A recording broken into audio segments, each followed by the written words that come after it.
Thank you so much for staying here on News Desk. We'll bring you more on that story from the PAC sitting with regards to Shatawale being paid some 2 million Ghana cedis allegedly by Exim Bank. But before that, at least 200,000 senior high school students in Ghana considered taking their own lives in the past 12 months. This staggering statistic came to light this morning on the AM show as we focus on World Suicide Prevention Day. There's more to learn about suicide and the damage it's doing to our society. But first, what would drive a person to attempt to end it all? Here's Karine Da Silveira, who attempted suicide in the past. It started in 2009. That was somewhere in, after I had completed senior secondary school. Okay. So that process was a thought because I wasn't comfortable in my skin. Then it went on to me being sexually abused by someone I trusted as a friend who I knew and who dragged me. And I saw the person coming on to me, but I was too weak to fight it off. Now, after that experience, when I got home, I was like in the shower for almost 2 hours. Nobody could find, like nobody knew. My brother was around, my mom was around, my dad was around, but they didn't know what was happening. So I was like, I'm gonna end it. I'm done. Like there's nothing. And funny enough, the next day I have work. And the next day I went to work like nothing happened. And when I got to work, I broke down. I couldn't do anything. So I had to go to my HR and go like, see, boss, this is what has happened. I can't do this right now. I can't concentrate. I need time off and I can't be here.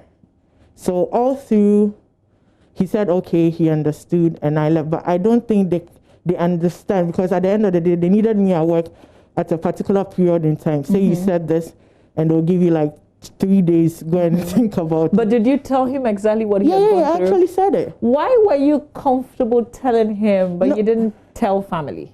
No, the thing was, at that point, when it happened, and I'm like, you know, I'm the type who is not, how do you call it, who can bounce back from anything. Okay. So I thought, oh, okay, now I can bounce back and later go through the process of the pain and go through whatever went through. So are you the independent kind? Yes. Okay. I am. Because I can relate. I am. So I thought I could just bounce back and be okay. So then I got to work. So in the car going to work, I felt like it was coming. The darkness was just clouded. So in the car, something said, jump out of the car. You get it?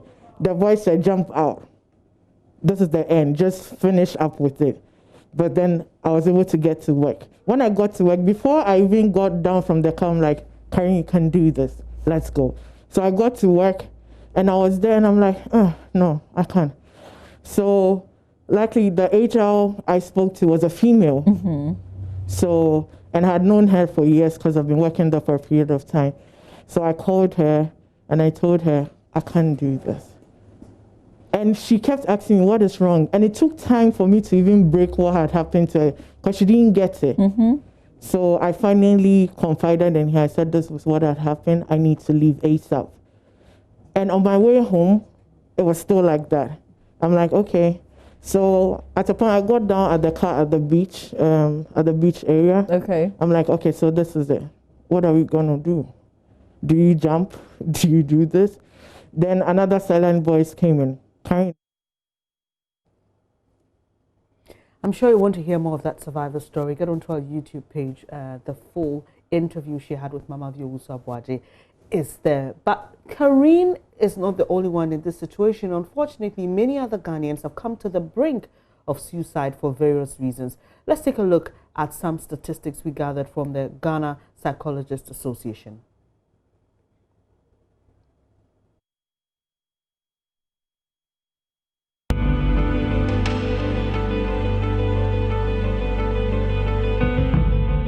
Adults in rural communities think about taking their own lives.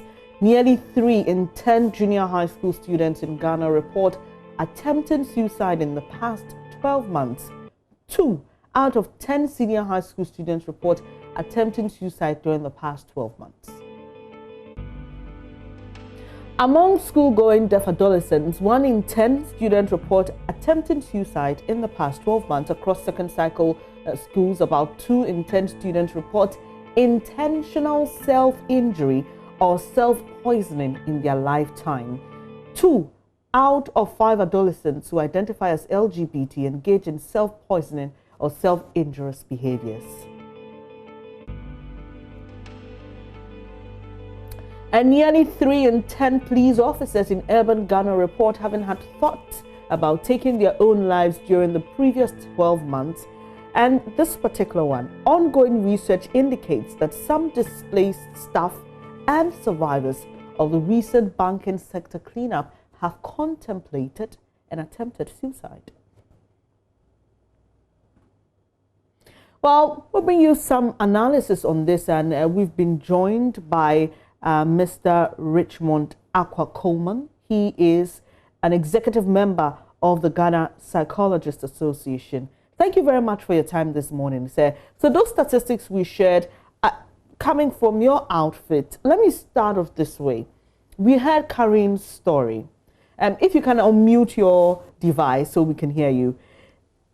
Yeah. She says that she's a strong person and she tried to fight this on her own.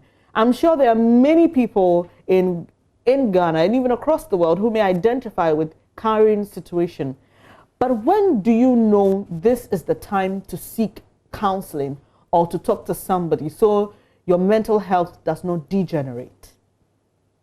Okay, so good morning to our viewers and good morning to you all. The experience that we go through or the kind of things that come to us may be general across board, but the way we react to it may differ. So like someone says, she's an independent person. And so sometimes in times of distress, she has that belief or that internal resources to actually overcome it. So in her experiences, she talked about thinking about it and thinking that, no, this the end, it's over. Or at some point in time, no, I can do this, let me continue. But at any point in time where you feel overwhelmed, where you realize that you have withdrawn from people, you are not likely to function properly within your workspace, your school space, your family, then you need to talk to somebody. And of course, a professional will do you a great deal. Why do we find these professionals? I'm sure that's on the mind of many people. When I was in high school, we were told that there is actually supposed to be a counseling department in every high school. We just read that 2 out of 10 senior high school students have contemplated suicide in the last 12 months. Who do they talk to? Where are all of you? We want to know where you are so we can reach you. Yeah, I think that it's quite strange that the Ghana Education Service has guidance and counseling as part of its structures. But unfortunately, it looks like that unit or that facility is underutilized or it is not really working properly. One of the reasons is that it is not really staffed with qualified psychologists to deal with the students and their problems. So oftentimes you see a teacher who may be assigned with that additional responsibility of guidance and counseling. And that's what we are saying, that you need qualified, trained psychologists or professionals to handle some of these things. And that is very, very important because at the school level, the GHS, SHS, the issues that come to them are enormous. And they do not find anybody to talk to. Some of them may relate to cyberbullying. Some of them may relate to parental neglect or physical abuse, either by parents or their colleagues.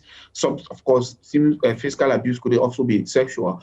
Or others to also has to do with the fact that they are being neglected or being bullied or academic performance. So you need somebody to talk to. And it looks like the guidance and counseling units are not visible enough, or even if they are there, they are not organizing regular programs or periodic programs for these students to actually take advantage of, or even providing individual sessions, making that sessions available for people to walk in there and talk to them. So psychologists are there, and we expect that going forward, the GES would employ more of these counseling psychologists into the secondary schools so that they can deal with some of these situations. Do we have the numbers to cater for the senior high schools in the country? And even the junior high schools? Because you also tell us about junior high school students who've contemplated suicide. Yes, we do. We do. At least we have enough psychologists to do so. And once we realize that there is a need for us to produce more, I think there are a lot of universities available running training psychologists. They will even augment the admissions and even get more people and then train more people for the junior and senior high school. So it is something that once we set our mind to do, we can do that. And I think that I am going to ask that government should look at providing qualified guidance and counseling officers or experts, in this case, counseling psychologists, to be there. Okay. And then help with these junior high school, senior high school pupils. Doc, in my research, when you speak to people who've contemplated suicide, at the point of, taking their life or attempting to take their life, they're usually at a state of hopelessness. There's that feeling of, I'm better off not here, even though they may have a loving family, a loving spouse, and even children who really love them dearly. How do I know I'm becoming suicidal? I'm asking this question because we want to help people so that they don't get to that state of hopelessness where they will just want to take their lives. I want to believe there's a process that leads to that point. How do I determine I'm becoming suicidal? Yeah, once you are withdrawing from people, you do not wish to talk to anybody again. You think that nobody would understand what you are going through. Maybe you have picked up some signals from your insignificant others, those closer to you, and it suggests that everybody is for him or herself. Nobody is calling to check up on you. And so you don't even wish to get closer and talk to them, and you are trying to withdraw. Then that is where you have to be careful and then even and seek help or even get closer. So that is very important, because oftentimes people get to the state of helplessness when they think that nobody wants to understand them or would even understand them or wants to listen to them. And so that is it. And then you begin to now on your status, on your WhatsApp page, you start to put some suggestive words of suicidal intention there. Once you begin to think about this and start talking about issues like this, now see that is it's like a blessing, then it becomes a bit dangerous and you need to seek help. But in most cases, it is you and I who need to be observant and understand and look forward or look out for such ones. Because at that stage, their minds will not even be talking to them to even look for somebody.